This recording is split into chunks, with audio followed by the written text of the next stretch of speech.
Nós estamos começando aqui o nosso 55º bate-papo cultural, com a presença da presidente do Conselho Superior do Arquivo, professora Hélia, recém-chegada de uma viagem aí, que depois precisa contar para a gente como é que foi, né, Hélia? E vamos conversar um pouquinho hoje com a Elise. A Elise é minha colega lá do Grupo Violar, na Unicamp. Ela trabalhou a questão do bullying. A gente conversou algumas vezes, né, por conta até do meu doutorado também. E a Elise desconstrói várias questões no trabalho de mestrado dela. E eu acho que esse trabalho da Elise ajuda bastante a gente a pensar o que é que a gente está fazendo da gente, né? O que estamos fazendo de nós, né? O que estamos fazendo das nossas crianças, o que estão fazendo do nosso modo de vida em sociedade. E acho que a gente vai aproveitar bastante essa conversa hoje, né? Então, a gente trabalha assim, Elise, você faz assim as suas colocações, depois as pessoas também interrogam, conversam, e aí a gente vai trocando essas ideias, né? Tá bom? Tá certo. Obrigada, Tereza. Boa noite a todos. Agradeço a presença de vocês e agradeço o convite da Tereza. É muito bom estar aqui hoje, tendo essa oportunidade de compartilhar com todos um pouquinho do que eu estudei sobre o bullying, a pesquisa que eu fiz com os alunos, né, na minha dissertação de mestrado. E, assim como o título já aponta, né, problematizações sobre o bullying. Eu venho propor aqui hoje que a gente pense algumas questões que estão sendo abordadas quando se fala em bullying e tentando ampliar o olhar sobre isso, né? Então, é muito boa essa oportunidade, inclusive, de ser um bate-papo, porque cada vez que eu converso sobre isso, escuto novas considerações, eu vou pensando outras coisas. E isso é muito bom, né? E as minhas vivências que me trouxeram até aqui, para contextualizar um pouquinho, eu fui professora durante 10 anos, né, na educação infantil, e também professora de educação física do Estado de São Paulo, para o ensino fundamental. E atualmente eu sou coordenadora pedagógica da Prefeitura de Campinas. E aí daqui a pouco eu vou explicar um pouquinho mais como esse estudo surgiu. Agora, eu separei para iniciar, então, algumas imagens que eu encontrei na internet, colocando a palavra bullying, né, na busca. Então, pode colocar para a gente ver essas imagens.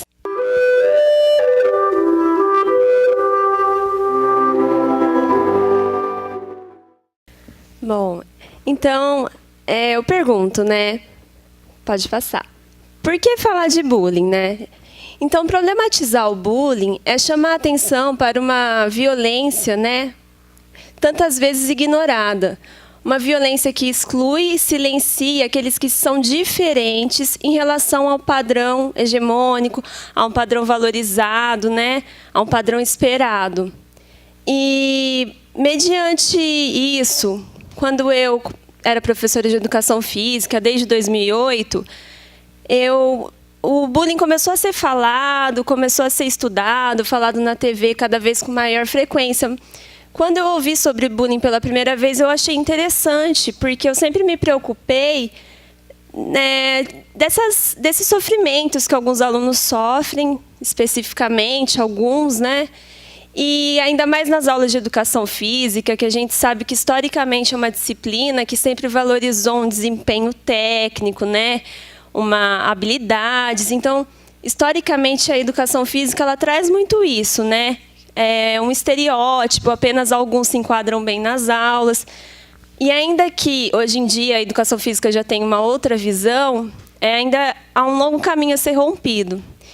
Então, nas aulas de educação física, eu sempre percebi que há muitos que se excluíam das atividades, né? Ou quando participavam, sofriam agressões dos outros, né? Risadas e exclusão. E foi aí que eu pensei o quanto o bullying poderia estar influenciando nisso, poderia estar afastando a participação de alguns alunos nas aulas. E foi com essa intenção que eu comecei a pensar sobre o bullying, e aí surgiu a minha pesquisa de mestrado, né?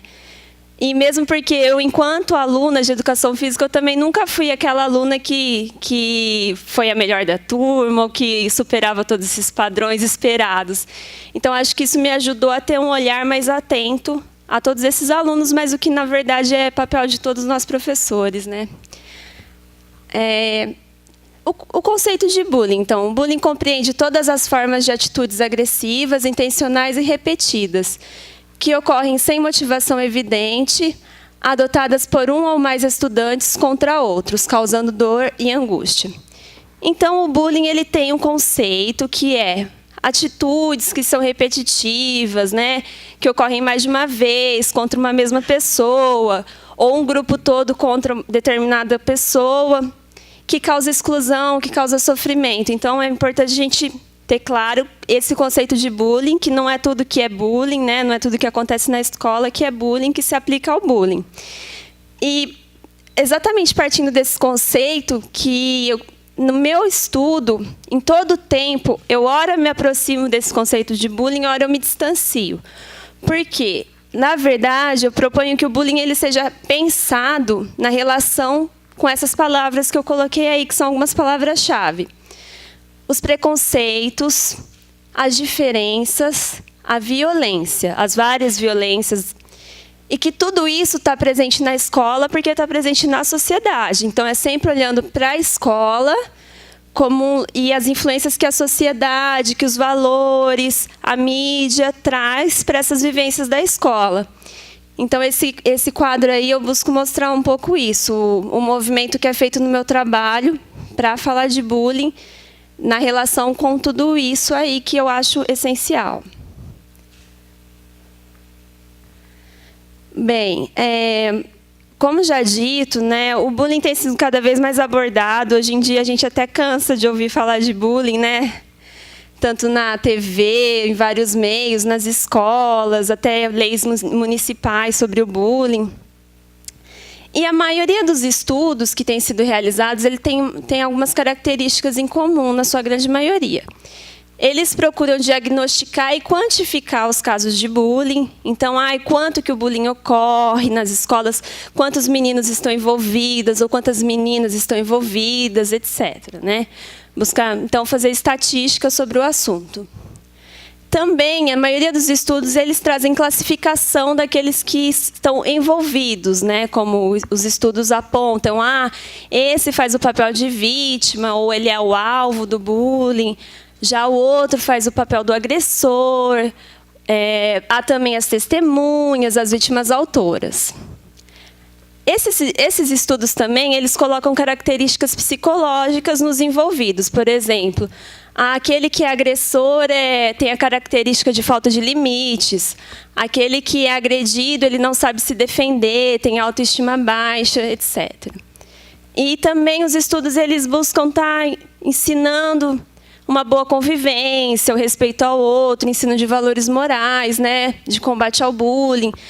Muitas vezes também, vamos denunciar quando o bullying ocorrer, vamos denunciar para estar combatendo ele. Bem, aí a gente começa algumas problematizações, né? Baseado nesses autores que eu trago, que é o Antunes e Zwin, eles dizem assim: algumas propostas de intervenção, apesar de bem intencionadas, concebem as injustiças, preconceitos e discriminações como naturais, ignorando que são produzidos e reproduzidos pela própria sociedade. Segundo eles, não se deve ignorar as razões sociais mais amplas que geram a violência. Com a ausência de reflexões, as ações frente às barbáries se coisificam, né? Então, para esses autores, muitos desses estudos, a maioria, né, que tem aquele enfoque que eu coloquei, eles falam do bullying, mas eles não problematizam as raízes dessa violência, da onde esse bullying vem. Então, quando a gente pensa só vamos combater o bullying, a gente pode estar naturalizando essa violência, como se ela fosse algo que tem poder sobre os próprios homens, né? E que aí só cabe a nós combatê-la. Será que só cabe a nós combatê-la ou pensar o porquê que ela existe, né? Quais são as causas? E eles dizem também, ao tornarem-se naturais, as raízes da violência são deixadas de lado, convertendo-se em dados estatísticos, classificações. Então, ficamos focados em dados, em números, e realmente a reflexão que poderia ser interessante acaba cada vez mais se esvaziando nessas reflexões que são essenciais para a gente pensar no bullying. A Abramovay, ela também coloca algo muito interessante. Ela fala que o bullying é um novo nome para uma das diversas violências que existem há muito tempo nas escolas, o que é verdade, né? Ele é um novo nome, mas uma violência que existiu ou sempre existiu, né? E no Brasil, ela diz que no Brasil tem um contexto diferente do norueguês, do qual o termo se originou, né? Ela fala: naquele país, os alunos não ameaçam de morte os professores, nem os professores retrucam xingando os alunos de picolé de breu, picolé de asfalto ou toalha de mecânico, etc. Todas manifestações do imenso racismo que existe no Brasil. Então, conforme ela coloca, eu concordo que, sem dúvida, quando a gente importa um termo, a gente precisa, em primeiro lugar, contextualizá-lo, né? E analisá-lo na interface com as questões que perpassam as vivências cotidianas, né, que influenciam as relações sociais. Então, é justamente, se for pensar no bullying no Brasil, pensar no contexto ao qual a gente se refere, que é um contexto específico, diferente do europeu. E será que isso tem sido feito, né? E outra coisa muito importante, mais do que uma questão pontual ou individual, o bullying ele é uma questão política e social. Por quê? O bullying ele não diz respeito apenas àquele aluno que agride o outro, ou aquele outro que não sabe se defender e é um pobre coitado, muitas vezes. O bullying, ele reflete um contexto social, um contexto cultural. Ele diz respeito a toda a turma, ele diz respeito a toda a escola, ele diz respeito à nossa sociedade. Então, ele é uma questão social e política. Aí, eu queria trazer para vocês uma citação da Danino, de uma nova cidadania. Para ela, a nova cidadania é um projeto para uma nova sociabilidade, não somente a incorporação no sistema político em sentido estrito, mas um formato mais igualitário de relações sociais em todos os níveis, inclusive novas regras para viver em sociedade. Então, a autora explica que, a partir dos anos 80, né, com o fortalecimento dos movimentos sociais, surgiu essa nova concepção de cidadania que ela traz, que seria o quê?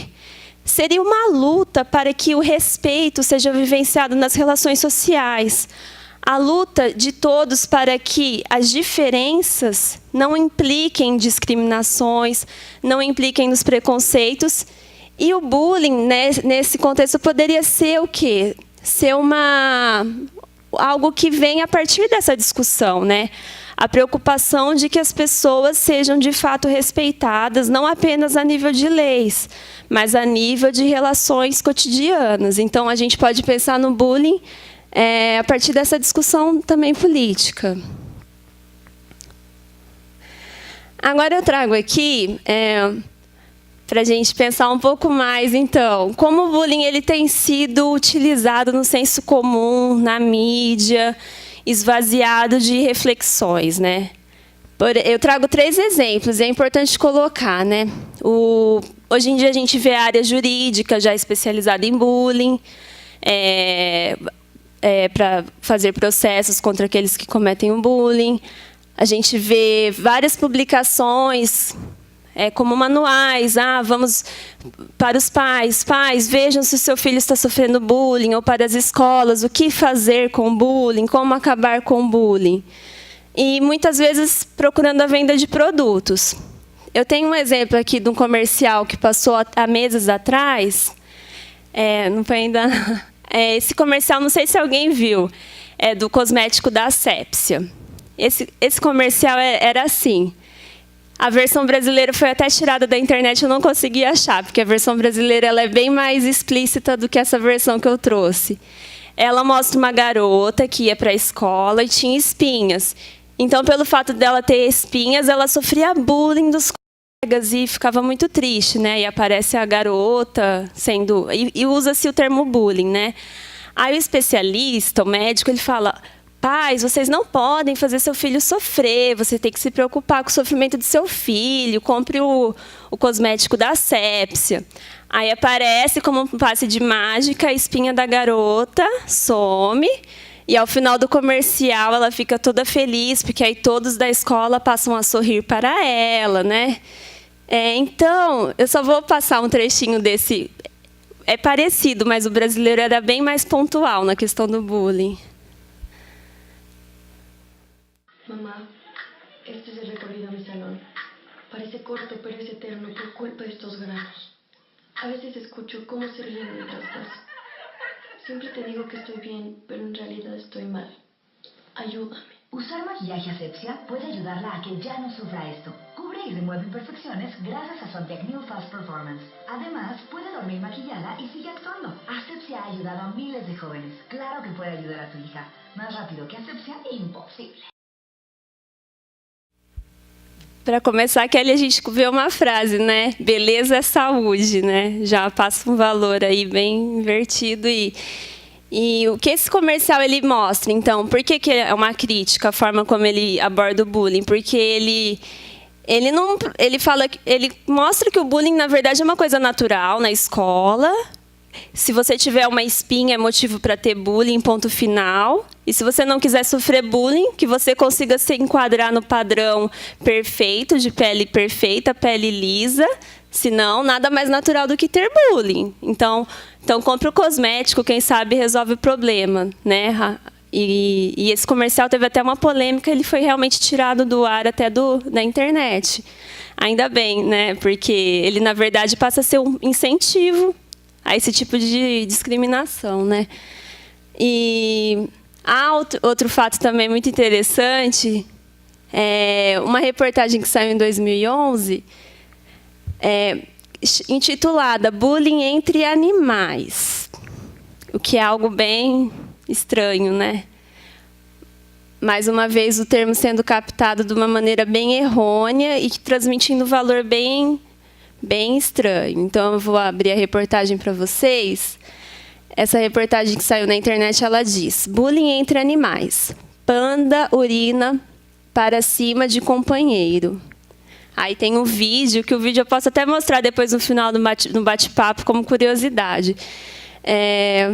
Vou ter que ler.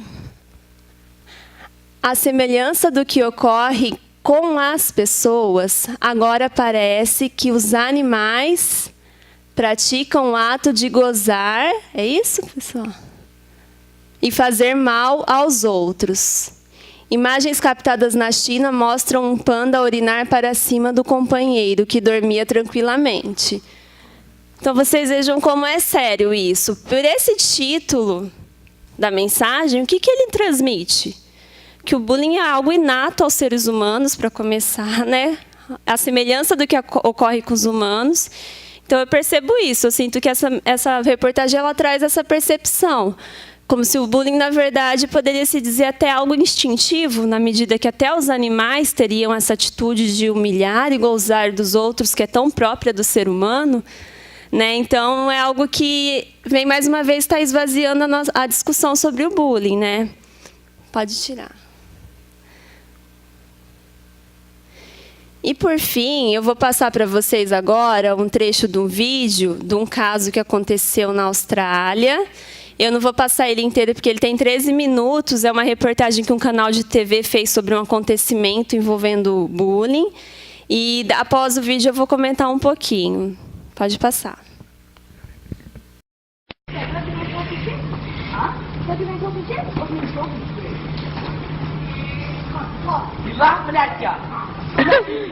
Go, Richard, go. Well, at least we're getting sad, bro. Look, guys, just keep recording. Keep recording. Look at that. Who's that in the background?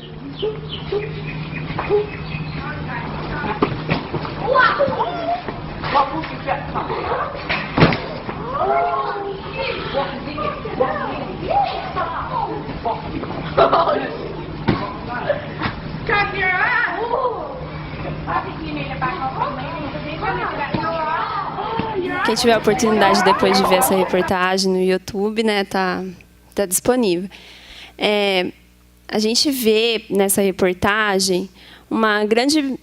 Assim, primeiro, que a mídia ela faz um espetáculo da história, né? É sempre uma espetacularização do acontecimento.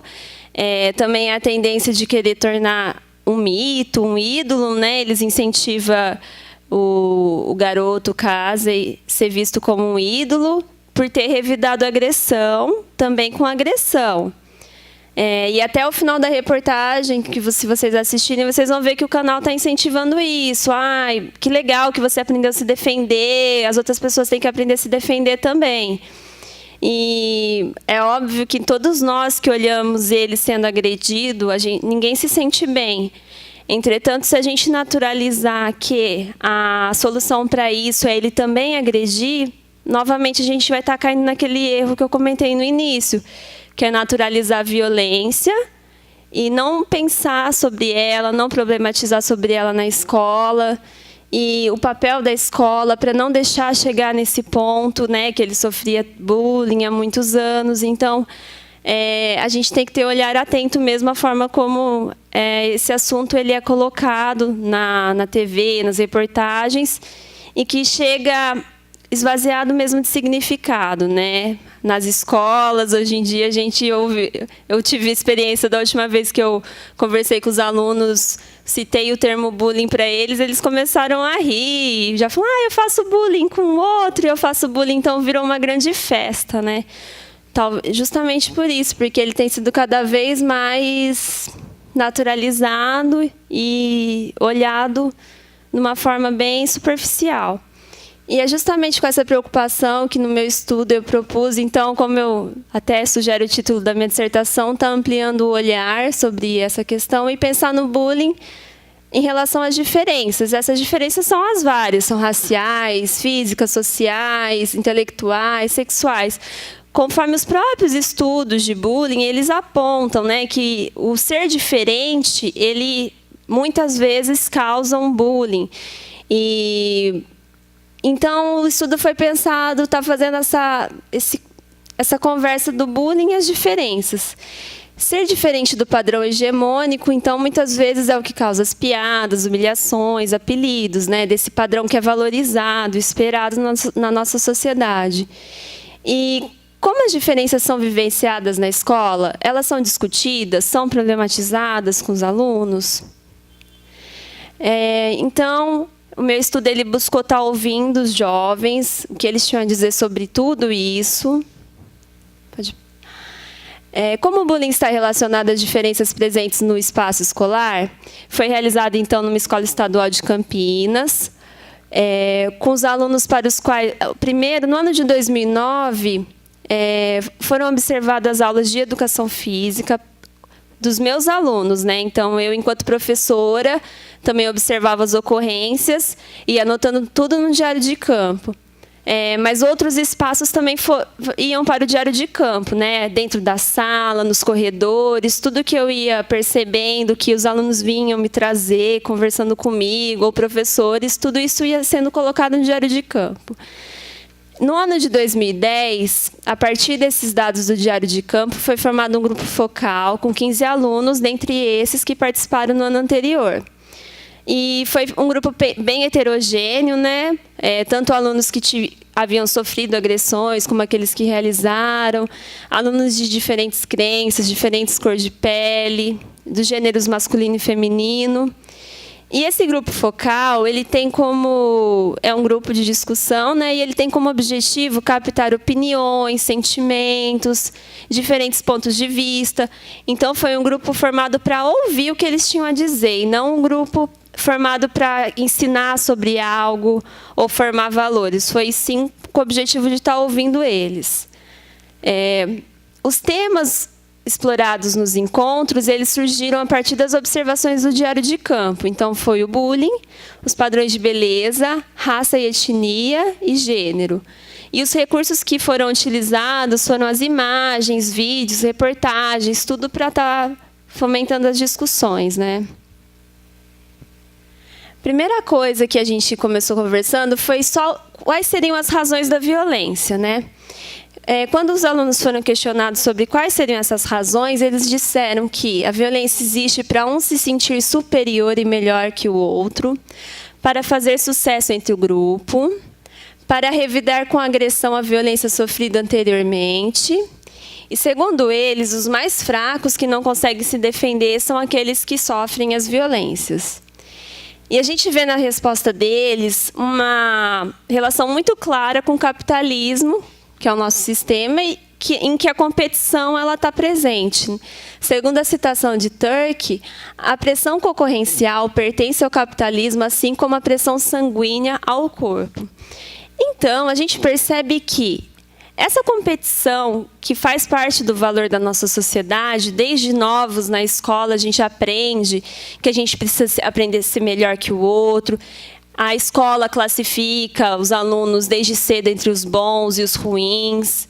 Então, esses valores são aprendidos desde muito cedo, em que apenas uns ganham enquanto outros perdem, né? Num jogo, como se fosse um jogo em que eles têm que aprender a lidar com as regras, têm que aprender a competir, têm que aprender a aparecer, a ser melhor que o outro. Não importa se você vai fazer o outro sofrer para isso. Então, a gente faz essa relação. E isso causa grande sofrimento, né? Os sentimentos que principalmente as meninas trouxeram no grupo. Para mim, todos os dias são sempre iguais, porque é sempre a mesma coisa que eles fazem, sabe? Chamando de apelido, xingando, falando da pessoa. Mas teve um dia que me zoaram tanto, mais tanto, que eu fiquei muito nervosa. Aí eu comecei a chorar. Aí a Laís também conta, né? Várias vezes eu vinha para a escola e outros ficavam me xingando. O sentimento fica ruim. A gente, às vezes, nem tem vontade de ir para a escola, porque vai que chega aqui e começa a xingar a gente de novo. Aí dá vontade de ir embora. Então, a gente vê que esse sofrimento ele é produzido pelo próprio valor que a gente vive, né? Que eles aprendem a estar reproduzindo nas relações cotidianas da escola. Quando o assunto adentrou sobre os padrões de beleza, que era algo também muito forte nas aulas de educação física, né? Primeiramente foi solicitado que eles fizessem um cartaz, recortando de revistas imagens que eles considerassem alguém belo, né? Que representasse a beleza. Os meninos fizeram esse recorte, que vocês podem analisar, e segundo a descrição deles próprios, né? Essas imagens todas, elas mostram o quê? A loirinha, branquinha, violão, corpo maravilhoso. E pode passar. Quando a gente vê a imagem que as garotas recortaram também em relação aos homens, que elas consideravam padrão belo, elas disseram, né? O gostoso, gato, saradão, tomou bomba, surfista, barriga de tanquinho. E aí a gente percebe nessas duas imagens, né? A anterior e essa aí, o quê? O padrão de beleza estereotipado e o quanto isso está forte na mídia e na cabeça desses alunos, o quanto isso é incorporado para eles como a única beleza que eles acreditam. E quando foi falado o que mais aparece na mídia, eles disseram corporal definido, magro, pessoas magras, de aparência bonita, né? E a gente percebe o quê nas falas deles? Por exemplo, o Rodrigo disse, em certo momento, eu falei que nem toda gorda é feia, né? Não, não é toda gorda que é feia. Então, nessa própria fala, ele mostra o quê? Uma naturalização de que as gordas são feias. Ou seja, da onde vem essa naturalização? De uma verdade dada, né? Que ele aprendeu a acreditar. A relação entre gordo feio é igual a feio, magro é igual a belo. Então, uma aluna ela disse, às vezes eu vejo muita mulher gordinha com um namorado magro, sabe? Bonito. Então, mais uma vez, a gente percebe isso. Uma grande visão. E foi interessante que, quando foi projetado para eles algumas imagens de outros padrões de beleza, de outras culturas, eles ficaram muito surpresos de observarem que há diferentes belezas. Isso parece que foi uma novidade para eles. Então, para mim, esse estudo foi muito legal para mim, porque eu percebi que, muitas vezes, poucas poucas possibilidades que eu oferecia para eles, eles ficavam mesmo surpresos que havia outras formas de pensar, que não era aquela que eles tinham aprendido como a única, né? E é interessante colocar que esses padrões de beleza, eles atingem tanto homens quanto mulheres, né? Por exemplo, o Murilo, ele coloca que ele quer fazer 15 anos para ir para a academia, porque aí sim ele vai ser alguém, né? Mas é importante pontuar que, no caso das mulheres,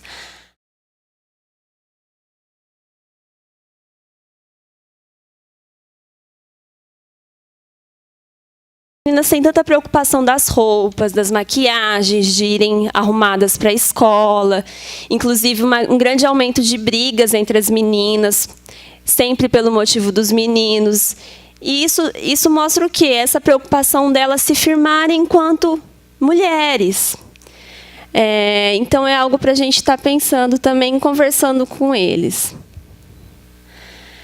E quanto às meninas que não se enquadram naqueles padrões, né? A elas, muitas vezes, o que resta é realmente os xingamentos, apelidos, que é o que foi observado no grupo.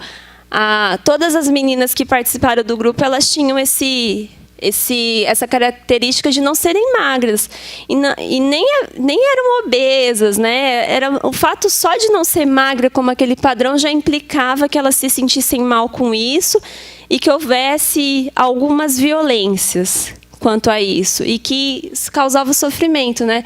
Por exemplo, a Rafaela, ela disse: eu pensava, um dia eu vou crescer e vou virar uma menina bem bonita e vou humilhar essas pessoas para largar a mão de ser besta. Porque lá embaixo eu era feia, mas agora eu vou crescer e vou virar uma menina bonita. E aí eu quero ver. Então, e já adentrando quando a discussão sobre gênero, eu trago aqui uma citação do Daolio, que ele diz: tanto para o menino como para a menina que contrariam a expectativa que deles se tem, há o peso de uma sociedade que os marginaliza. São tidos como rebeldes. Não resta dúvidas de que é mais cômodo cumprir os ditames sociais e, assim, ser valorizado como pessoa bem-sucedida. E essa questão do gênero, ela também está muito presente na educação física, né?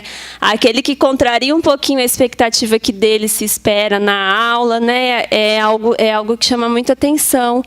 E há muitos embates de resistência daqueles que querem, por exemplo, as meninas que querem jogar futebol e querem marcar o espaço delas. Há muita resistência nesse sentido.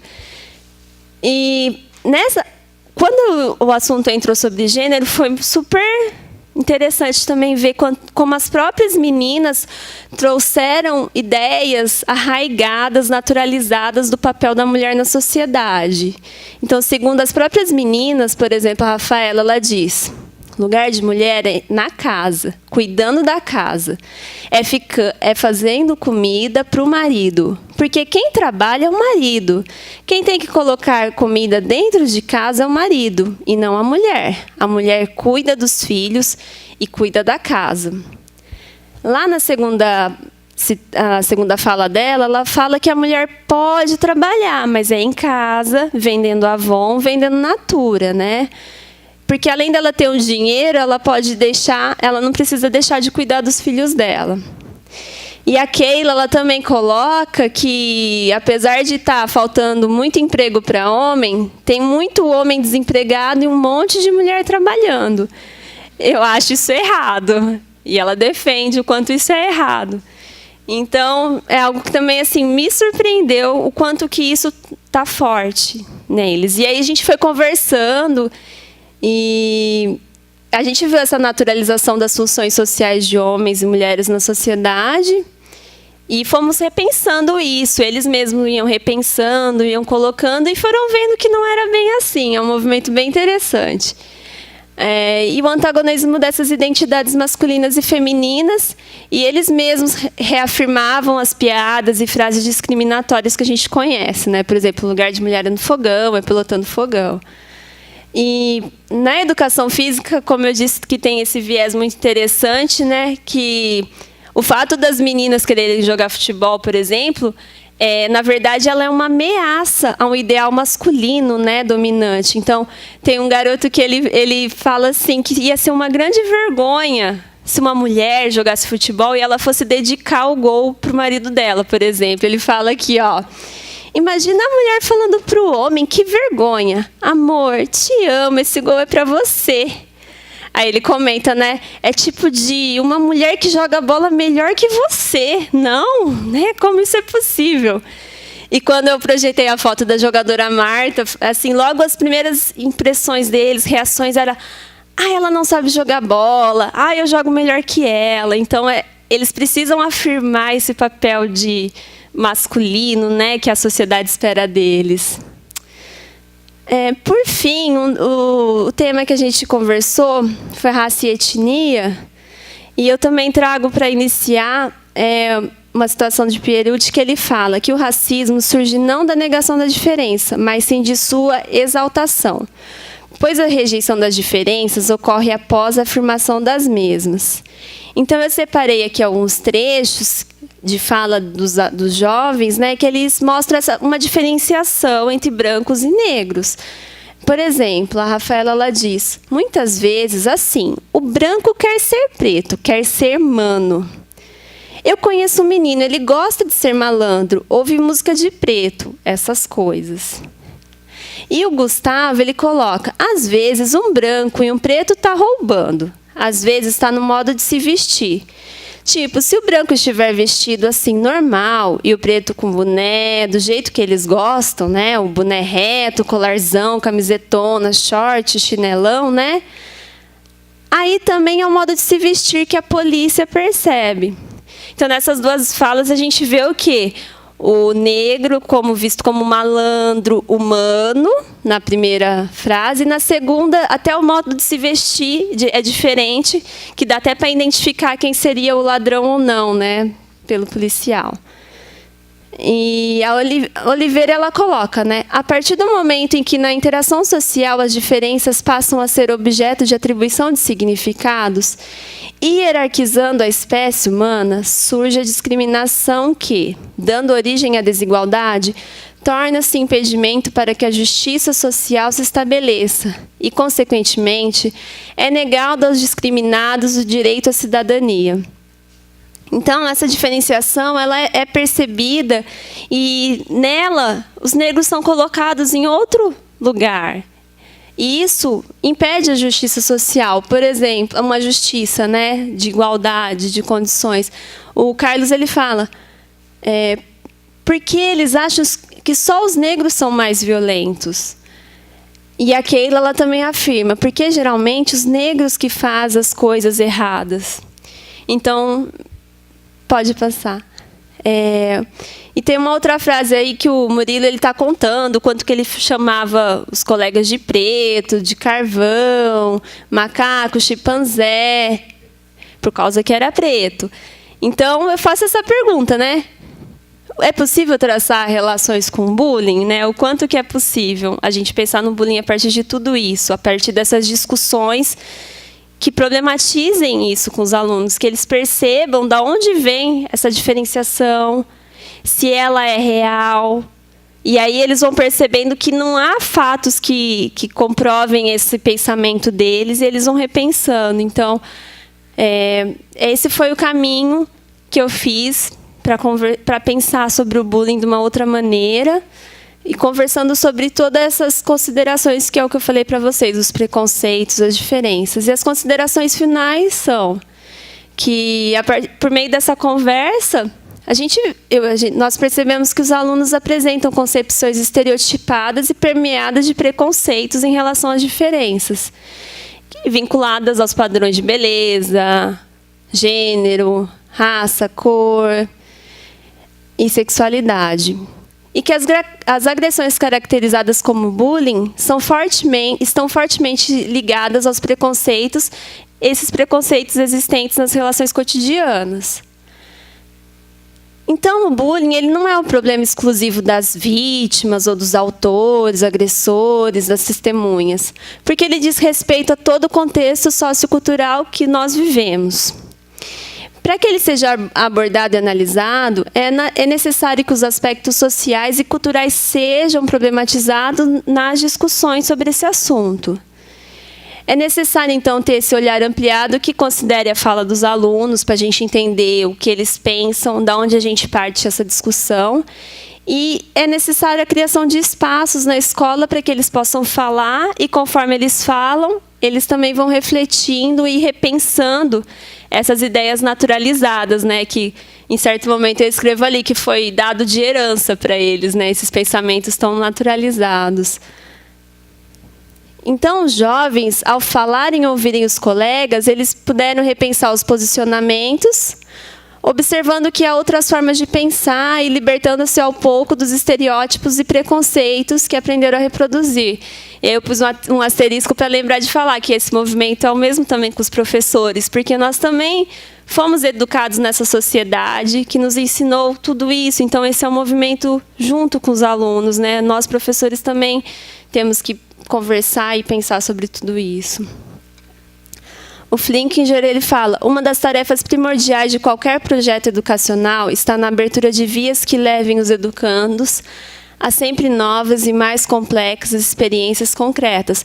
E eu considero essa experiência do grupo focal uma experiência concreta que levou eles a esse espaço de formação em que eles puderam repensar, e que esse é o papel da escola, né? Um espaço de formação para uma sociedade democrática, né? Objetivando essa sociedade democrática. Isso é um espaço de discussão, um espaço de conflito. E esse autor, ele fala, né, que o conflito, ele é necessário. É no conflito que esse espaço de construção, ele vai se estabelecendo. Então, espaço de diálogo para a construção de uma convivência na qual o ser diferente não implica em preconceito. Então, é isso, essa experiência que eu trago para vocês, para a gente conversar. Mas, novamente, eu venho agradecer a oportunidade e abro agora para as falas. Obrigada.